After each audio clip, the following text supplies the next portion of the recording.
Auction hall. My wife spent a fortune to buy a vase and gifted it to her childhood sweetheart. After their passionate kiss, she gave me a contemptuous glance. I immediately bought the most expensive pink diamond necklace in the room and claimed I was giving it to my true love. Then I placed the necklace around my secretary's neck, but later, my wife regretted it and said her true love was me, but it was too late. Chapter 1. At the auction, Joanna Sue flamboyantly bid on a vase and immediately handed it to her childhood sweetheart, Colin. Seizing the opportunity, a reporter asked her if the vase was worth the high price she paid. Joanna gazed affectionately at Colin and said that since he liked it, no price was too high. Amidst the crowd's teasing, Colin lifted Joanna's chin and kissed her. When the kiss ended, Joanna looked coyly at him. Our eyes met, and she gave me a contemptuous glance before looking away. The auction continued with various ceramics and jewelry on display, until a pink diamond necklace appeared on the stage, and the entire room fell silent. This necklace, certified flawless by the European Gemological Institute, is a rarity in the world. Due to its high starting price, few people bid on it. In the end, I won the necklace with the highest bid of the night. When I received the necklace, a reporter asked me who I intended to give it to. I replied, to my true love. Our eyes met again unintentionally. She gave me a playful smile, looking confident. Then, I turned and placed the necklace around Charlotte's neck. Charlotte's ears slowly turned red. Her eyes, misty with emotion, looked at me like a cute little rabbit. After the auction, I wrapped my arm around Charlotte's waist and headed out. I could feel a pair of eyes staring daggers at me from behind, but I didn't look back. Chapter 2. That night, a friend opened a bar, and I brought Charlotte to support the event. As fate would have it, we ran into Joanna and Colin again. Since we all belonged to the same circle, we ended up sharing a booth. However, no one knew that Joanna and I were married. We've been married for 3 years, but besides our parents, no one else knew. A friend jokingly asked Joanna and Colin if they would secretly tie the knot since they were always together. Joanna glanced at me as if by accident. Seeing that I had no reaction, she tightened her grip on Colin's hand and said they were truly in love and would never elope in secret. Colin raised an eyebrow at that, staring straight at me, a sneer playing on his lips, as if he was the victor. I've seen that expression before, but this time, I felt nothing. Indeed, time can fade everything. Those heart-wrenching nights, the days of drinking and despair, are long gone. I scoffed and looked away. Now, whoever Joanna is with, it has nothing to do with me. Our friend suggested playing a game, truth or dare. When it was Charlotte's turn, Joanna asked a tricky and mean-spirited question. I was about to stop her, but Charlotte gently squeezed my hand to calm me down. I knew she didn't want to ruin the mood, so I stayed silent. Charlotte shyly said she would take the penalty and drink, but Joanna kept pushing, saying if she couldn't handle the game, she shouldn't have played. I knew she was deliberately making things difficult for Charlotte, but isn't this exactly what she wanted? I stood up, drank the penalty shot for Charlotte, and then bid our friends goodbye before taking Charlotte away. Chapter 3. That night, when I got home and turned on the light, I saw Joanna sitting on the couch with a gloomy face. There was an unfinished bottle of red wine on the coffee table in front of her. I didn't want to deal with her, so I walked straight into my study, but she called out to me from behind, with a tone that made it clear she was ready for a confrontation. Augustine, have you forgotten that you're a married man? I couldn't help but find it amusing. What right did she have to question me? I turned around, frowning at her. Joanna, you're the one who said we should do our own thing. Are you regretting it now? Regret? Joanna sneered as she met my gaze. Don't flatter yourself, Augustine. I'm just being kind and reminding you not to be fooled and count money for others.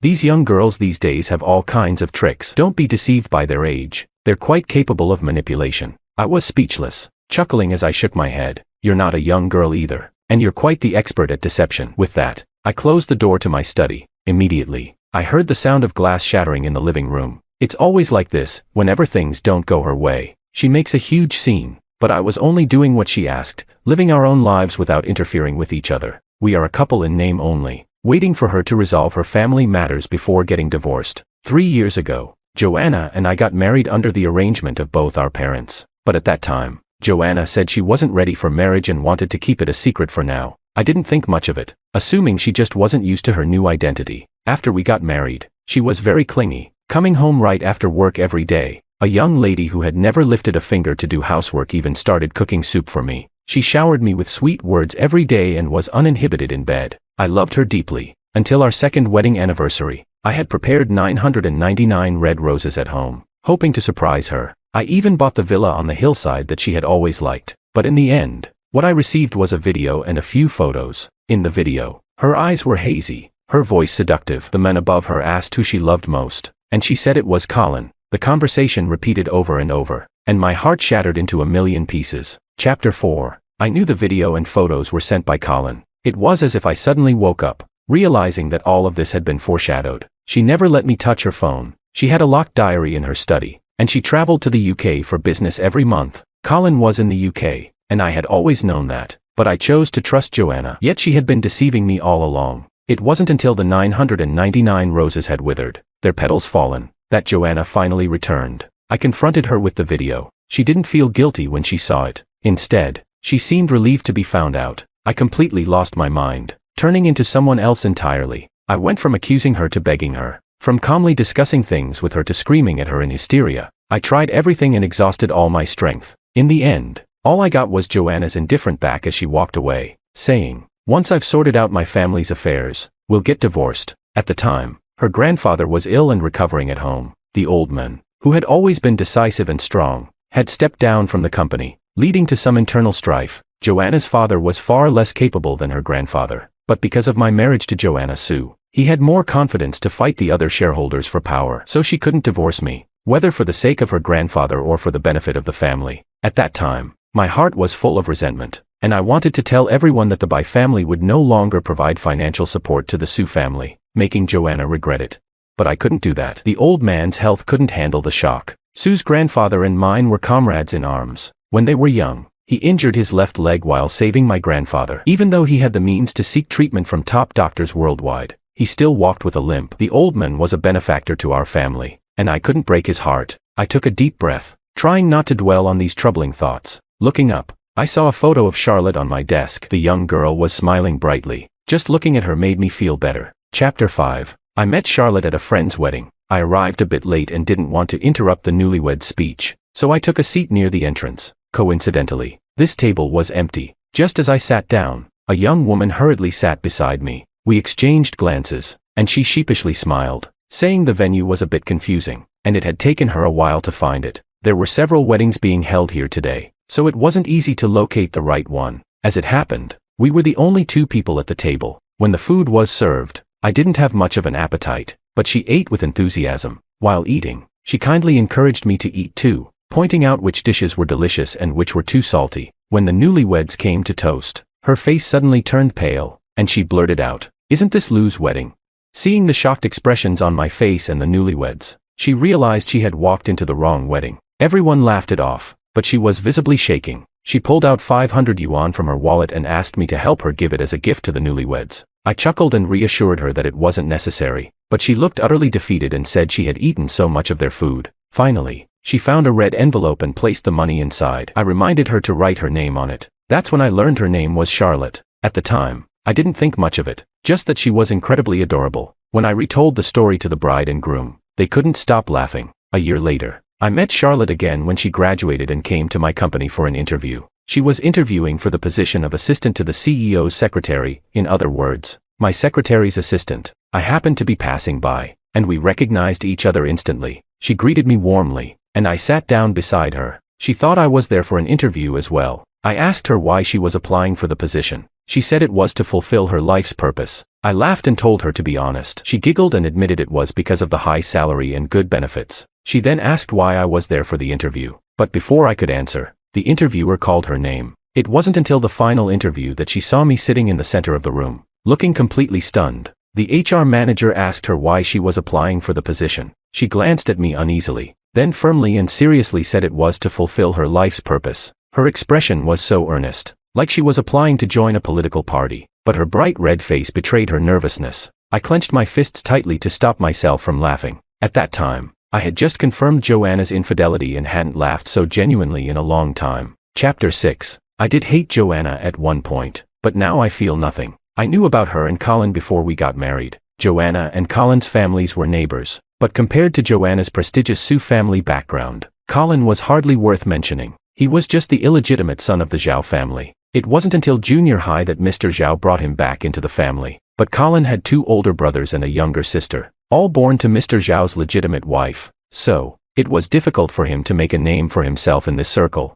But Colin was smart. He knew the Sioux family and the Zhao family were evenly matched. As long as he could win over Joanna, his position in the Zhao family would be secure. From then on, He got close to Joanna, but sometimes he kept a bit of distance. During high school, he outwardly rejected other girls who showed interest in him, but where Joanna couldn't see, he flirted just enough to keep other girls interested. So, despite his cold demeanor, girls kept chasing after him, never letting up. Although Colin never dated any other girls, he also never confessed his feelings to Joanna. All of this was unacceptable to Joanna, who had never faced rejection. She had grown up being pursued and adored by everyone. It wasn't until college that the two of them finally got together. Most of what I knew about this came from friends. They thought Colin had ulterior motives, but Joanna was a hopeless romantic, beyond saving. I heard that they later broke up because of incompatible personalities, both too proud to compromise. Neither wanted to back down. And so, heartbroken, Colin left for abroad.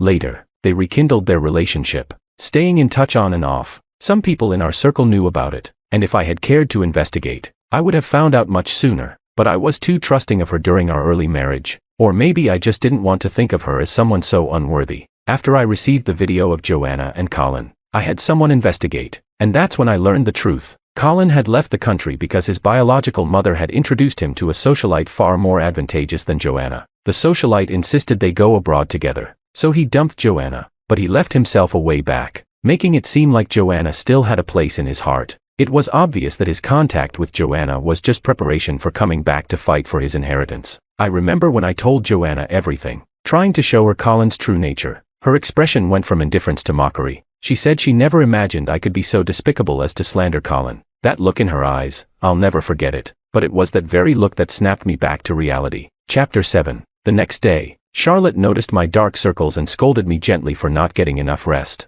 Like a magician, she pulled out a thermos, poured me a bowl of chicken soup, and said I needed to replenish my strength. If Joanna was the one who left me battered and bruised, then Charlotte was my medicine. She filled the void in my broken soul, embracing my shattered body. I remember the day Charlotte confessed to me. Her eyes were full of warmth and honesty. I could feel her pure love, but I couldn't accept it because I didn't deserve it. I told Charlotte everything, the hidden marriage, Joanna's infidelity, and my plans for divorce. After hearing everything, Charlotte thought for a moment. Then she frowned and asked if the real reason I wasn't getting a divorce was because I was worried about Grandpa Sue's health. I firmly said yes. She asked if I still loved Joanna. I answered with even more conviction that I didn't. In truth, it wasn't just that I didn't love her anymore, I despised her. Since I found out about Joanna's affair, I hadn't touched her. I found her repulsive. After hearing this, Charlotte let out a long sigh of relief. She muttered, "That's good, that's good." Then she looked up at me with sincere eyes and said, "I can wait for you. I'm still young."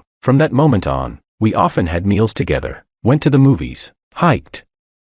We stayed in a state that was more than friends but not quite lovers. I wanted to be with her wholeheartedly, without any baggage. I think she understood that about me. On the day of the auction, it was the first time I introduced Charlotte in front of others. My true love. It wasn't because I was provoked by Joanna and Colin's kiss. It was because I genuinely wanted to be with Charlotte. I wanted to give her everything beautiful in this world. Buying that pink diamond necklace wasn't an impulsive decision. I knew Charlotte liked pink diamonds. Joanna mocked me, saying Charlotte was just a gold digger who was after my money. I didn't bother arguing with her. There's no point explaining summer to a cicada. She even pretended to kindly remind me that a gold digger wouldn't fit in with high society, that she was beneath me and only good for a fling. But what she didn't know was that Charlotte came from a good family, just very low-key. Charlotte's father is a well-known traditional Chinese medicine doctor. Her mother is a university professor. Charlotte herself is exceptional. She's diligent and responsible at work, with top-notch professional skills. She's beautiful, sweet, and kind. She grew up surrounded by love, with a heart full of sunshine, always willing to share her light with others. Chapter 8. On the weekend, I went to the old house to visit Grandpa Sue. Grandpa Sue has always been very fond of me, and I visit him whenever I can. Even though he's elderly and has a weak heart, his eyes are still sharp, as if they can see through everything. I played chess with him and talked about work. He would share some internet jokes with me, claiming to be a master surfer of the web. During dinner, Grandpa Sue was the same as always, constantly putting food on my plate. He said that a man needs a strong body to eliminate all demons and monsters. I smiled and agreed, then made sure to eat everything he served me. As I was about to leave, Grandpa Sue patted my shoulder, his tone gentle. "You rascal, you finally have a smile on your face again." I froze for a moment, then realized what he meant. My nose tingled, and my eyes started to well up. "Joanna and that useless Zhao boy did you wrong. You don't have to worry about me. These old bones of mine are still sturdy.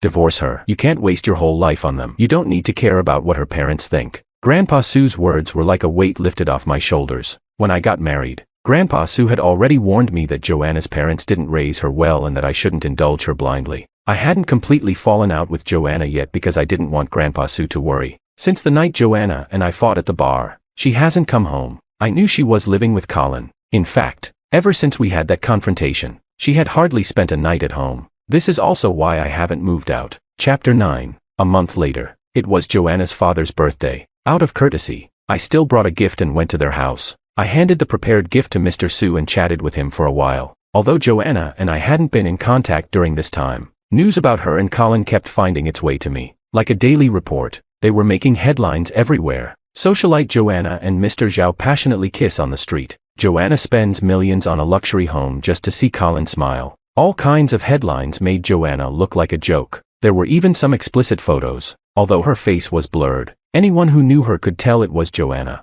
Mr. and Mrs. Sue were aware of all this, and they were deeply embarrassed when facing me. They blamed themselves, saying it was their fault for not raising their daughter properly, but they still tried to persuade me to forgive Joanna. I didn't say anything, just quietly changed the subject. At that moment, Joanna came home. The moment she saw me, she threw her bag at me with full force. Before I could say anything, she started cursing me. Augustine, I really underestimated you. How could you do something so shameless? Stabbing me in the back. Are you even a man?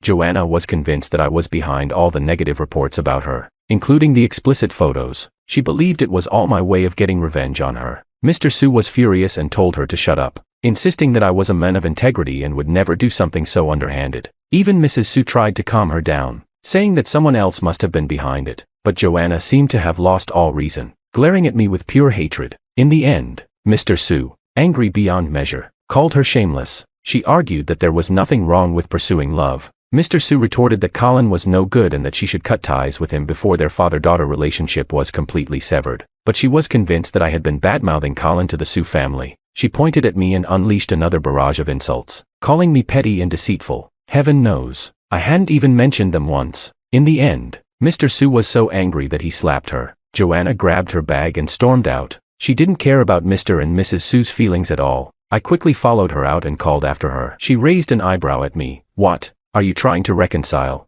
I smiled. She was still so arrogant. I took the divorce papers from my car and handed them to her. Her expression shifted from shock to anger as she saw them. She glared at me with wide eyes. Augustine, are you out of your mind?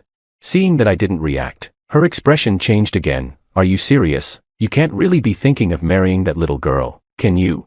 I sighed, not wanting to waste any more words. Reluctantly, I said, take a look at the contents of the agreement. If you have any issues, you can talk to me or contact my lawyer directly. Ignoring her hysterical insults behind me, I got in my car and drove home. Chapter 10. That night, I was half asleep when I felt a slight dip on one side of the bed. I was still groggy, unsure if it was a dream or reality. I felt a warm body press against me from behind, holding me tightly. Gus, Joanna called my name, trying to sound seductive. Just as she was about to slip her hand into my pajama shirt, I pushed her away forcefully and rolled out of bed. I turned on the light and saw Joanna lying on the bed. She was wearing something I couldn't even describe as pajamas. It was more like a few scraps of fabric held together by strings. The material was so scant that it didn't even cover as much as a handkerchief. She looked at me, thinking she was being seductive. We haven't been together for a long time. Don't you miss me?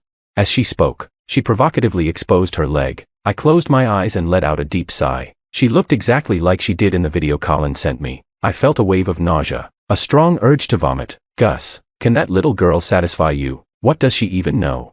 I couldn't understand how this woman could be so shameless. Get out, I said coldly. She tried to say something else, but I cut her off sternly. Get out of here. Her expression changed instantly. You really don't know when to take what's offered, do you? You'll regret this.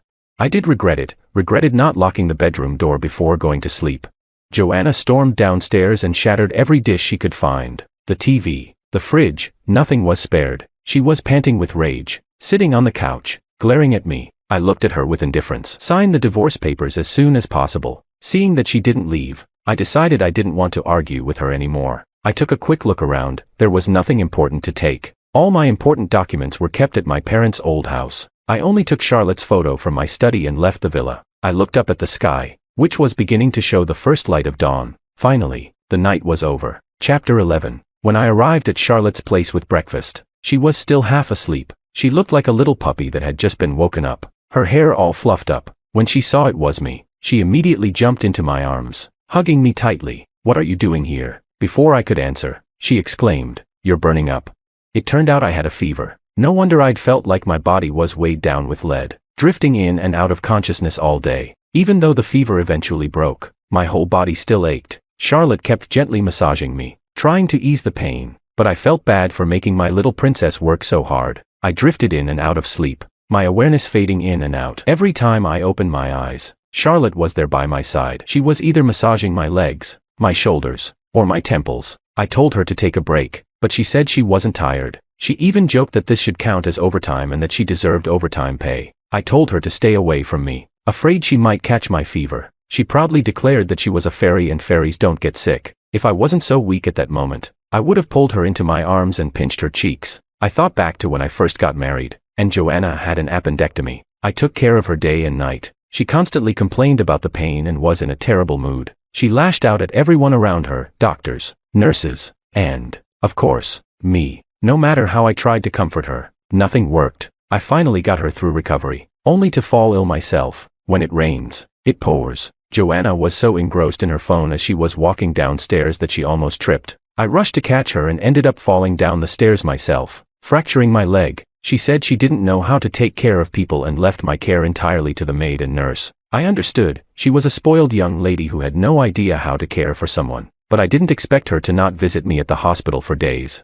I called her, but she didn't answer. I texted her, but she didn't reply. A week later, she finally messaged me back, saying she was abroad for an important project. She didn't even ask how my injury was. After all, I was in the hospital because of her. Later, I found out she had gone to see Colin. Colin had alcohol poisoning, and she was worried about him. She flew abroad to take care of him personally. Colin even posted about it on social media. The caption read, "Only when you're sick do you know who truly loves you." The accompanying photo was of two hands clasped tightly together. With just one glance, I recognized one of the hands as Joanna's. She had a letter C tattooed on her ring finger. Colin's C. Chapter 12. After 3 days without hearing from Joanna, I had to get my lawyer to contact her. If she continued to refuse to sign the papers, I would have no choice but to file a lawsuit. After all, I had a pile of evidence of her infidelity. She was furious and called me, spewing a barrage of insults, but I didn't care at all. As long as she agreed to the divorce, I was willing to give her more money.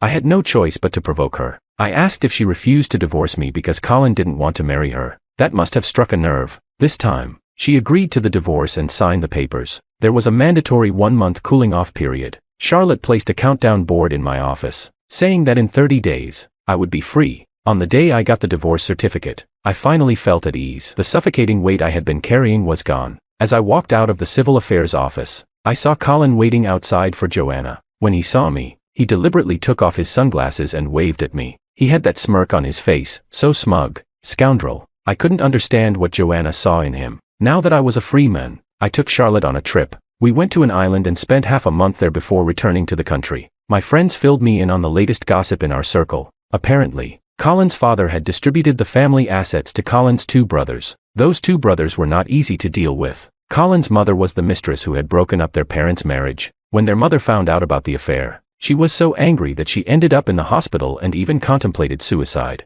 She almost divorced Mr. Zhao. So when it came to Colin, the illegitimate child, his father's legitimate family never intended to give him a share of the inheritance. Every little scheme and trick Colin tried was quickly thwarted by his brothers. Seeing that he had no hope of getting any money, Colin set his sights on the Su family's assets. During the 2 weeks I was away, Joanna and Colin got married. Joanna made a big show of it on social media. She also announced that they would hold a wedding ceremony in a month. I deleted them both, so I didn't see any of their posts. But my friends, who love gossip, kept me updated. They all complained about Colin's character and confirmed that Joanna was truly a hopeless romantic. Chapter 13. Colin certainly knew how to manipulate Joanna. She cried and made a scene at home for several days, trying to get Colin into her family's company. In the end, Mr. and Mrs. Su had no choice but to agree. I heard they even gave Colin a position in an important department. That's when I received the wedding invitation from Joanna and Colin. From the invitation alone, I could tell how much effort Joanna had put into their wedding.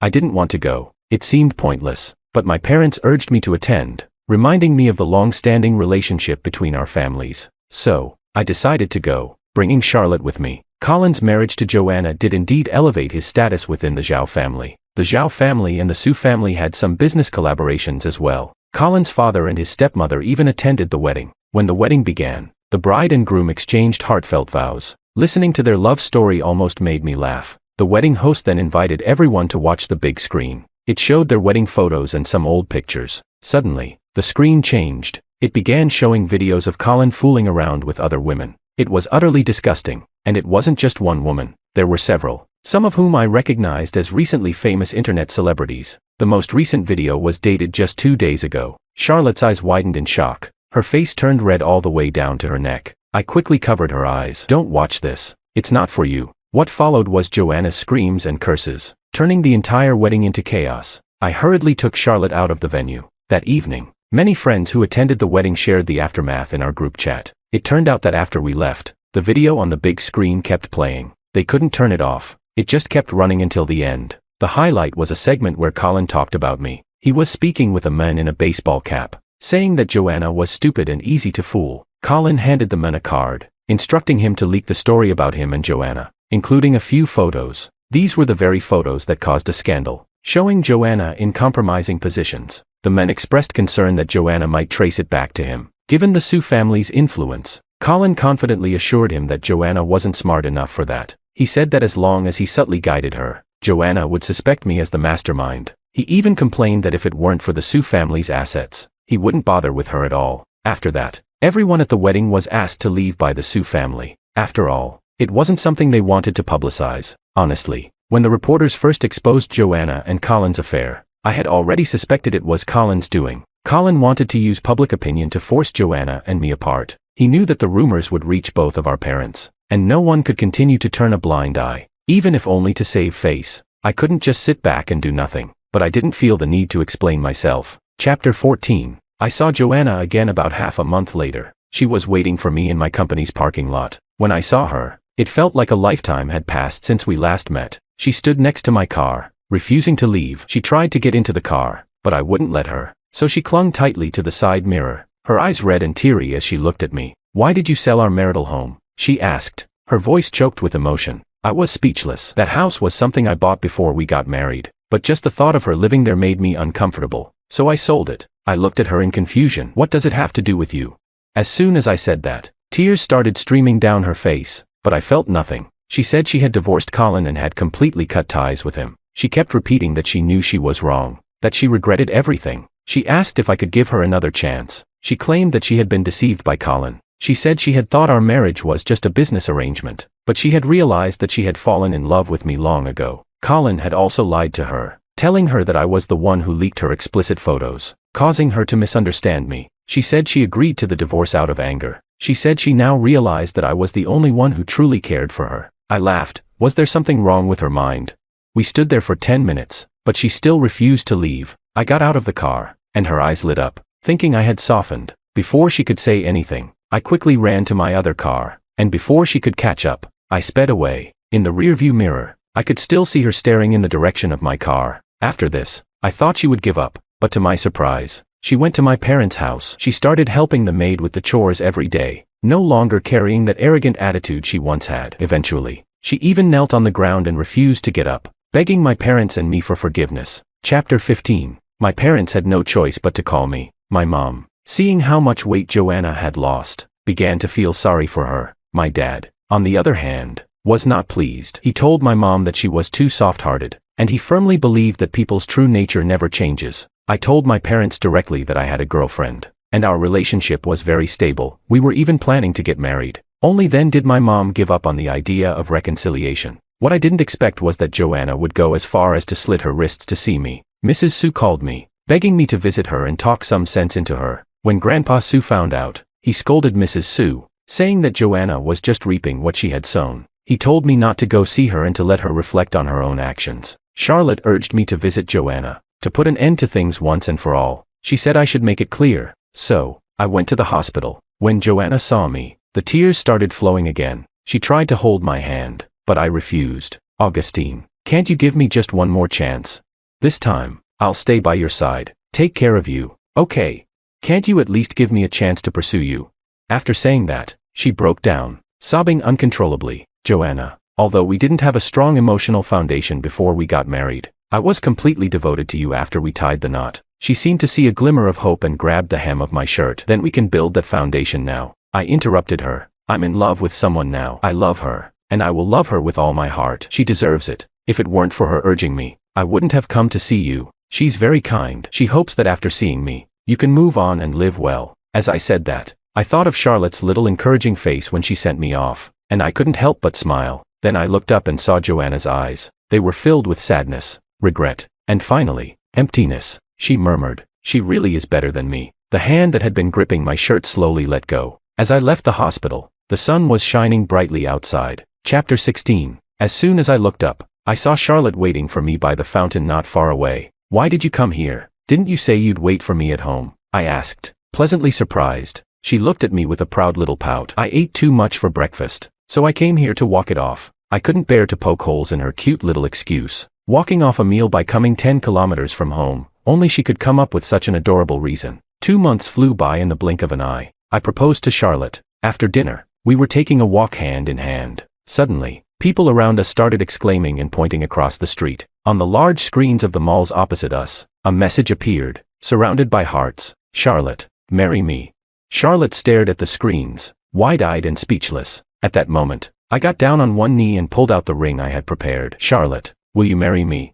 Tears started falling from her eyes, one by one. As she helped me up, she said, "Yes." I looked down, and she looked up, our eyes meeting. All we could see in each other's eyes was warmth and tenderness. Chapter 17. We set our wedding date for 6 months later. The meeting between our parents went very smoothly. Charlotte's parents liked me a lot, showering me with praise. My parents, in turn, were even more attentive to Charlotte than they were to me. My mom used to be a French teacher, and she always tried to force me to learn French, but I wasn't interested at all. Just hearing French gave me a headache. But Charlotte knows French. It was just an elective course she took in college, but she learned it quite well. Now, she and my mom chat in French all the time, sharing secrets and laughing non-stop. My dad and I are left completely in the dark. I didn't expect my dad and her dad to both enjoy fishing. These two old men had both been scolded by their wives for being too obsessed with fishing, and now they had found companions. The two mothers also became good friends, taking yoga and photography classes together. Charlotte and I were more than happy with the situation.